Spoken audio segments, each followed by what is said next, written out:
கோபால கோபால கோகுல நந்தன கோபால நந்தகுமார நவனித சோர பிருந்தாவனச்சர கோபால கோபால கோபால கோகுல நந்தன கோபால.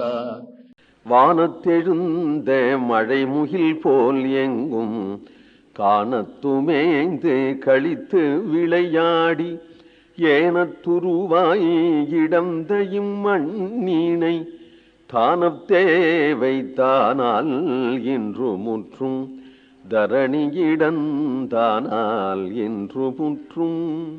வானத்தெழுந்த ஆகாயத்தில் எழுந்ததாகிய மழை முகில் போலே மேகம் போலே அழுகிய வண்ணம் உடையவன் பிருந்தாவன காடு பூராக கழித்து விளையாடி ஓடி வரக்கூடிய இவன்.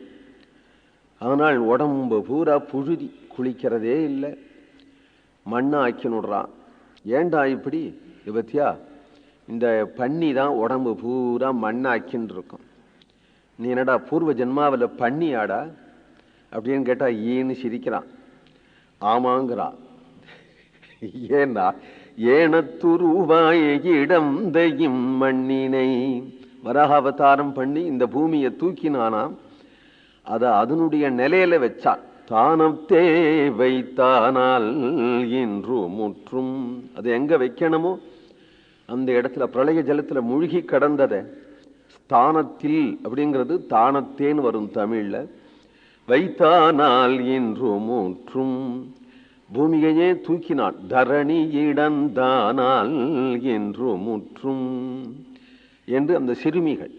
அப்படின்னா என்ன ஆச்சுனால், அந்த ஊர்ல பெரியவளா இருக்கட்டும் சிறியவர்களா இருக்கட்டும் யாரை பார்த்தாலும் அவர்களுக்கு ஒன்னே ஒண்ணுதான் பேச தெரியும், கண்ணன் கண்ணன் கண்ணன் என்று. மாத்தி மாத்தி யசோதையினிடத்துல வந்து கண்ணனை பத்தியே அவர்கள் பேசின்றிருப்பார்கள். யசோதையும் அதை கேட்டுருப்பார்கள். வேற ஒருத்தரும் பசி தாகமே அவர்களுக்கு தெரியாதுங்க. கோவிந்தநாம சங்கீர்த்தனம்.